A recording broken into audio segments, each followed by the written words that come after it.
So this is how I got really good shooting a basketball. I think in high school, I shot around, I want to say 49 or 50% from the three-point line. It might have been 50.1% from the three-point line my junior year, and like 50% overall, something like that. Anyways, I shot really well. And my sophomore year, sophomore year, I couldn't really shoot.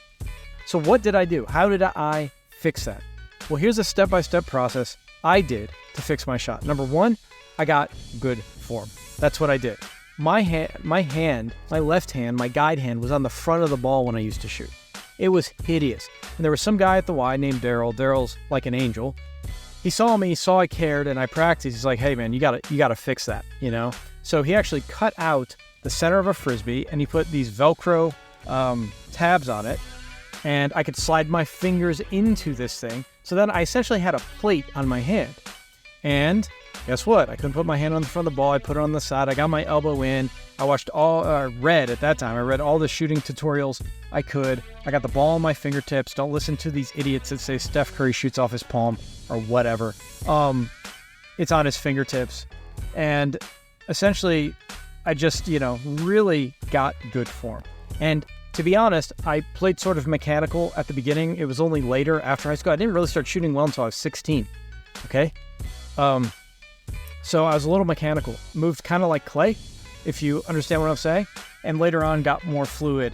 I actually got more fluid after I stopped playing like super competitively when I moved to New York. And I played in a lot of really good leagues in New York, but they were not, official like college D1 pro basketball stuff. But I got a lot better. That came later. So step one was to get good form. You don't want to practice the wrong form. You're just ingraining bad form. The other thing about good form that's good is when something goes wrong, you can kind of watch video and see, okay, my elbow's not in, right? Like if you have bad form, you can go compare it to your last, the way you used to shoot if you have film of it, but, good luck with that. Step two was to rep it out, like just go fucking crazy with reps. Pardon my language. I know some of you are young, but I got it through to you, get it through to your parents, to your coaches. You have to shoot a lot. I shot so much. My senior year, I didn't shoot as well, and I didn't practice as much. It was a great lesson because I could see if you put the work in, you play better. And it was just such a direct correlation. But my junior year especially, I just shot and shot. I shot in the morning, and I shot in the evening, and then I played pickup games. And I would get about 200-300 shots in the morning, rebounding for myself. I had this 10 or it was about 15, I believe, if I remember correctly, different types of shots I would do, off the dribble, catch and shoot, bank shots, fadeaways, 15 shots, and then shoot 10 free throws. So you go 15 shots, game speed, 10 free throws. 15 shots, game speed, 10 free throws. And I did ball handling as well in the morning. In the morning, I did all of the inside the three-point line stuff, layups, dribbling, all of that. In the afternoon, I was blessed. I had a guy who rebounded for me a lot, that Daryl guy, and I worked on three-point shots, catch and shoot, and then off the dribble, and at least 300 three-point shots. Now, let me tell you the confidence you have when you start playing in games, real games or pickup games, when you do that much work.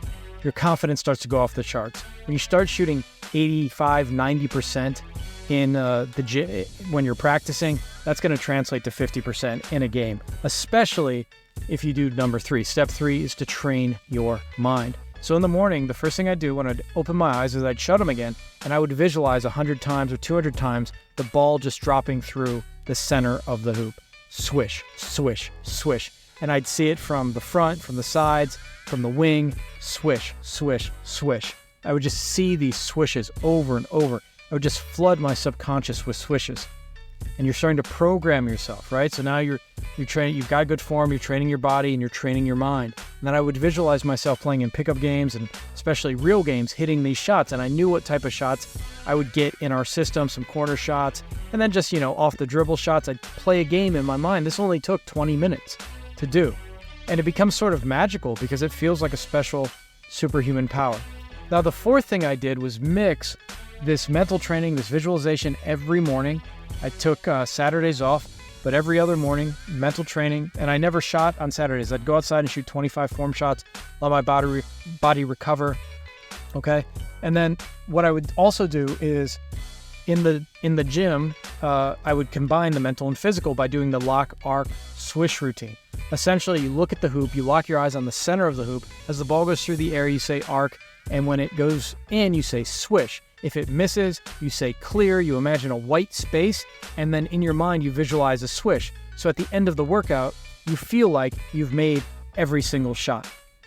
This was the method I used to become a really, really good shooter from 15 to 16 years old.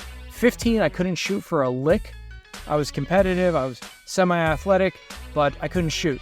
By the time my junior year came around, I could shoot. And it was probably 40, 50, 60,000 reps over the summer and spring, about 1,000 shots a day, monomaniacal, obsessed and focused. And I transformed my game. And I still think I'm one of the better shooters that played basketball in my area, definitely in the state of Florida during the time I was there, right? My senior year, I didn't practice as much. I kind of took the foot off the gas. I still shot well, but probably 45% instead of 50%, and about 46% from the field instead of 50%. I took my foot off the brakes. I was inconsistent with my mental training, and it taught me something, right? It taught me that you have to be consistent with all of this. So step 5 is be consistent with this. Set your routine and you don't miss it. I remember going on vacations with my family and they understood, like, this was very important to me. Bring a basketball and I need to find a court in the morning and go get my reps in. I need to stick to the routine. I need a court for the morning and I need a court for the evening, right? I remember going to a friend's birthday party. Somebody talked me into going. It was like a Friday night my junior year. I went and I hadn't got my shots up. I left the party. I went to a park and I got my 3-pointers in, right? I just went and did it. And I remember saying, it's magical to me now. And I promise you this, if you follow these 5 steps, it becomes like this sweet, awesome part of your life. It becomes just this magical type of existence because you're going to see the progress. You get addicted to the process. And then you get addicted to the results of the work. You start getting compliments. People start paying attention to you. And one more point is carry that attitude over to everything in your life. I've done it with neuroscience. I've done it in business. It's magical to wake up early, stay up late. It's magical to have a routine. It's magical to have a streak. It's also magical to sacrifice things, to sacrifice a little bit of sleep, to sacrifice hanging out. You feel like you're making real progress. You'll be happier than you've ever been if you did that.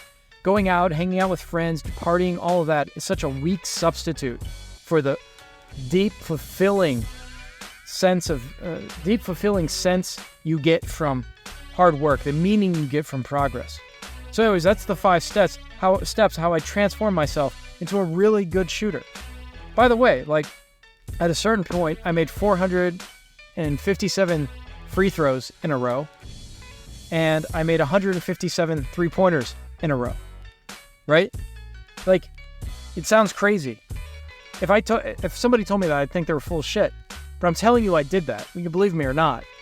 And it happened because you get into this weird groove, man. You start unlocking these crazy powers when you stick to a routine like that. You do things that other people don't think are possible. When I saw Curry hit all those threes in a row, that didn't surprise me in the least. I've done it. I'm not saying I'm as good a shooter as Curry. All I'm saying is, but you got to think that, right? All I'm saying is, if you put in the amount of work that Curry puts into shooting, you're going to do things that will blow your mind. It's just the case. That's just the facts. I'm telling you, you become almost superhuman when you just stick to a routine and you stick to getting reps and you train your mind. Things like that happen, okay? They just do. And hopefully people are around to see them when you do them. They'll definitely be around your games. People will be at your games when you get in the zone. They put you so close to the zone when that happens too. There's that immaculate place, right? It's what we all aim for, and that's how you get there, is this routine, these rituals, training the mind and the body, right? It's also psychological to stick to a routine. You become tougher, more mentally tough when you stick to this streak.